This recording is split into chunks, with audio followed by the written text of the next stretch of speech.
Hakuhĩ na University ya Masai Mara ĩrĩa ĩrĩ kaunti-inĩ ya Narok nĩ rũĩ rũnene rwa Ewaso Nyiro rũrĩa kwa ihinda iraya rũkoretwo rũrĩ kĩgucĩrĩrio kĩa arutwo aingĩ ũndũ ũmwe na aikari arĩa marĩ hakuhĩ naruo. Rĩera ihoreru, uthaka wa mahiga ũndũ ũmwe na mũrurumo wa maĩ marĩa mathereraga nĩ mamwe ma maũndũ marĩa magucagĩrĩria maitho ma aingĩ.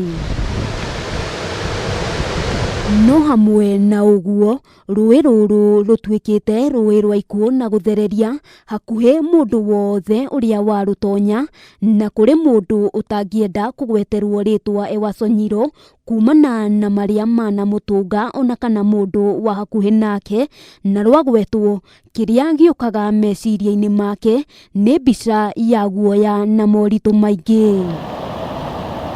Wa ica ikuhĩ gũkuĩra rũĩ-inĩ rũrũ nĩ mũrutwo wa mwaka wa mbere University-inĩ ya Masai Mara ũrĩa ũratoririo nĩ maĩ magĩthambĩra rũĩ-inĩ rũrũ kũrĩa arata ake matangĩrahotire kũmũhonokia. Kitu tu nilikuwa nasihi wanafunzi wawe waangalifu na wasikuwe wakikaribia kwa mto, kwa sababu hii mto ya Narok imekuwa na accidents mingi sana, si hata kwa wanafunzi peke yao, hata raia community around.